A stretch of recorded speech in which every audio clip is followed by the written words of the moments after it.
Assalamualaikum warahmatullahi wabarakatuh. Baiklah, di sini kami akan mempresentasikan materi pertemuan 9 tentang struktur dan desain organisasi. Video presentasi ini kami buat untuk memenuhi tugas mata kuliah pengantar manajemen dengan dosen pengampu Ibu An-Nur Fitri Hayati, SPD MPD.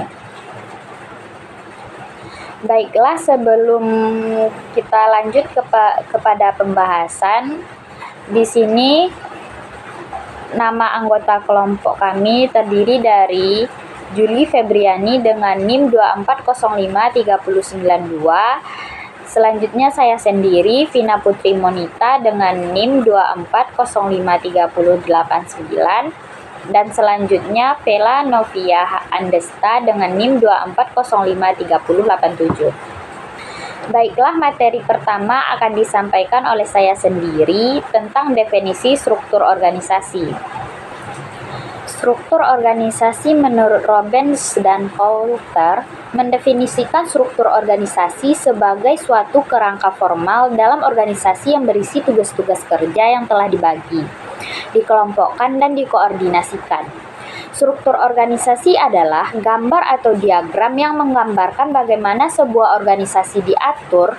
Diagram ini menunjukkan pembagian tugas atau departemen di dalam organisasi, siapa yang bertanggung jawab di setiap bagian, serta bagaimana hubungan antara anggota organisasi, termasuk siapa yang memberikan perintah dan siapa yang menerimanya.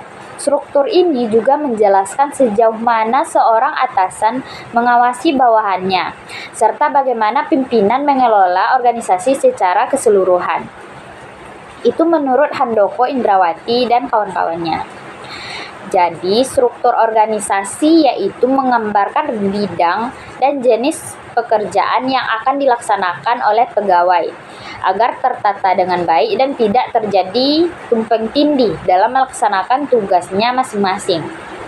Dengan baiknya kondisi struktur sebuah organisasi, maka dapat meningkatkan efektivitas kerja karena tanggung jawab atau wewenang terlihat dengan jelas. Menurut Robbins dan Coulter, terdapat 4 variabel kontingensi yang mempengaruhi keputusan dalam menentukan struktur organisasi, yaitu yang pertama, strategi.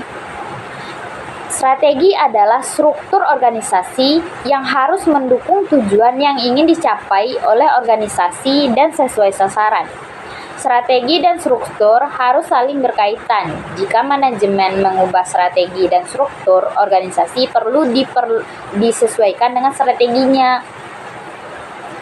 Kebanyakan kerangka kerja strategi saat ini berfokus pada 3 dimensi saja. Yang pertama, inovasi yang mencerminkan usaha organisasi untuk mengejar inovasi yang berarti dan unik. Yang kedua, minimalisasi biaya yang mencerminkan usaha organisasi untuk mengontrol biaya secara ketat. Assalamualaikum warahmatullahi wabarakatuh. Perkenalkan, nama saya Juli Febriani dengan NIM 2405392. Di sini saya akan menjelaskan mengenai model desain organisasi dan organ organisasi.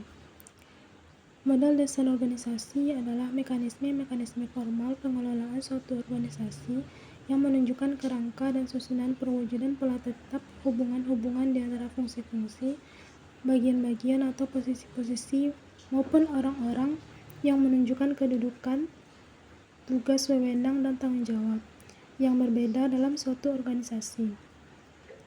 Terdapat 2 model desain organisasi yang umum. Yang pertama, desain organisasi mekanistik. Model mekanistik merupakan struktur organisasi yang dicirikan oleh departementalisasi yang luas, formalisasi yang tinggi, jaringan informasi yang terbatas, dan sentralisasi. Karakteristik model mekanistik adalah: yang pertama, bawahan merasa tidak bebas mendiskusikan permasalahan dengan atasan. Hal ini disebabkan karena proses kepemimpinan tidak mencangkup persepsi tentang keyakinan dan kepercayaan. Yang kedua, proses motivasi hanya menyadap motif fisik, rasa aman, dan ekonomik melalui perasaan takut dan sanksi.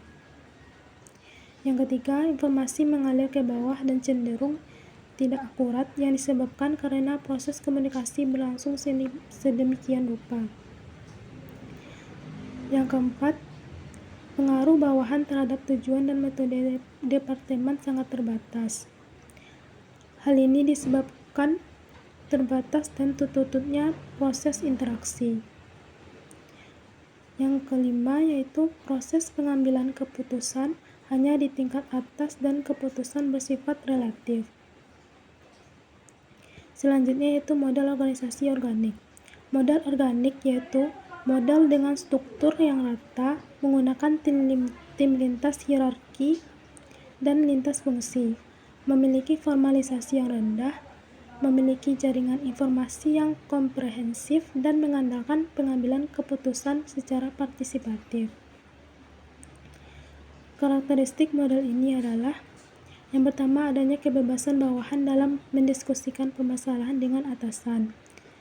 Yang kedua, proses motivasi berusaha ditimbulkan melalui metode partisipasi. Yang ketiga, informasi mengalir secara bebas ke seluruhan organisasi, yaitu ke atas, ke bawah, dan ke samping, yang disebabkan karena proses komunikasi berlangsung sedemikian rupa.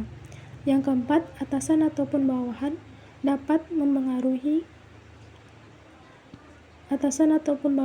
mempengaruhi tujuan dan metode departemen. Selanjutnya yaitu bagan organisasi. Bagan organisasi adalah diagram yang menunjukkan bagaimana sebuah organisasi diorganisasi atau diatur dan bagaimana hubungan kerja di antara divisi, departemen, dan karyawan. Bagan organisasi biasanya menunjukkan hubungan yang hierarkis, tugas dan tanggung jawab, dan arus informasi di dalam organisasi. Bagan organisasi dapat memperjelas struktur organisasi dan mempermudah pemahaman tentang bagaimana organisasi bekerja. Adapun jenis-jenis bagan organisasi,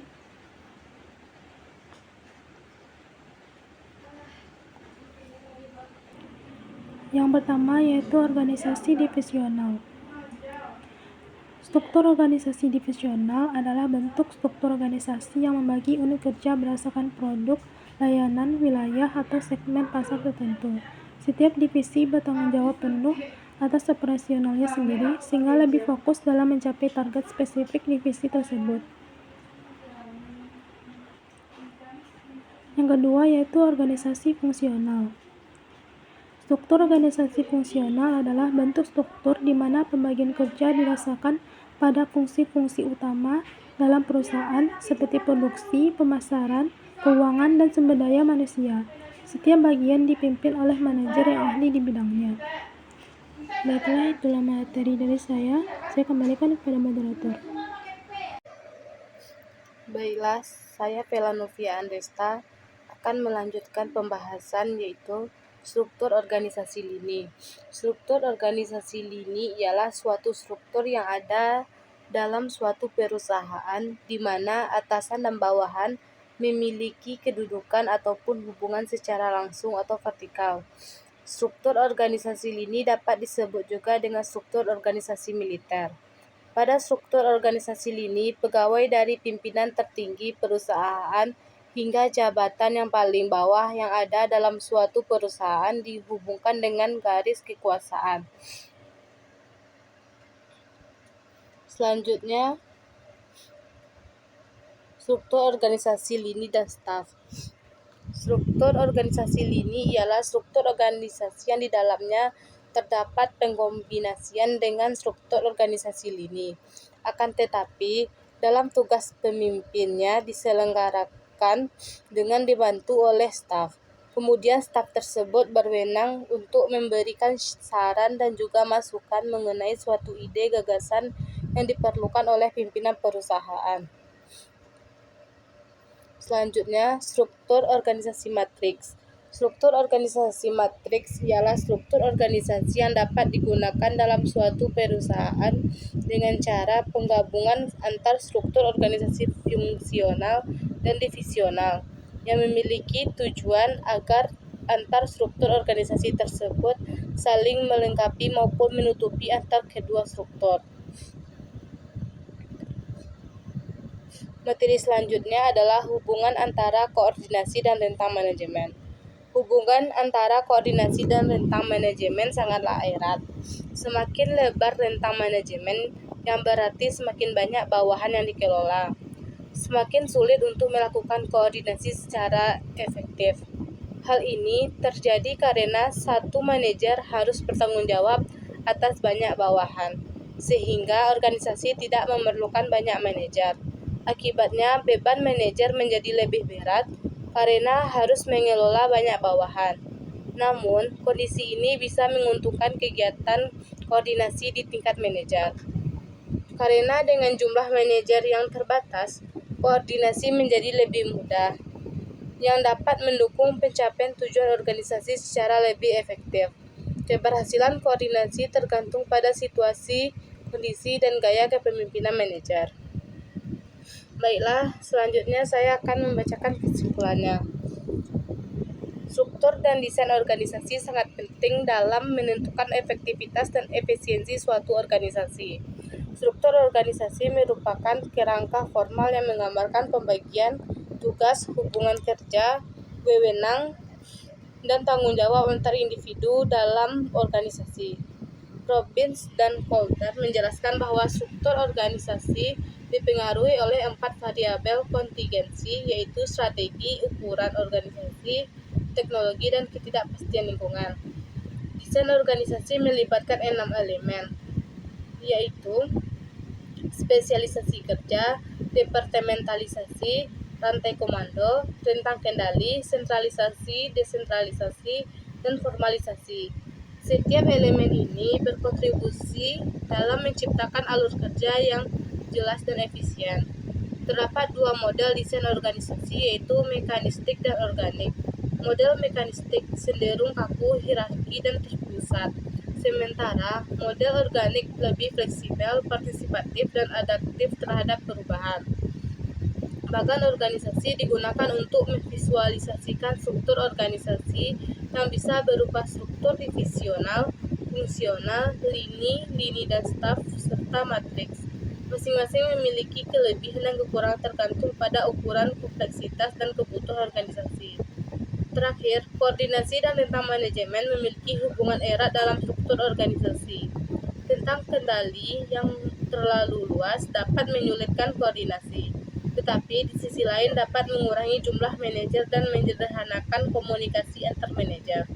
Dengan memahami struktur dan desain organisasi secara menyeluruh, organisasi dapat meningkatkan kinerja, menghindari tumpang tindih pekerjaan, dan mencapai tujuan secara lebih efektif. Baiklah, sekian pembahasan dari kami.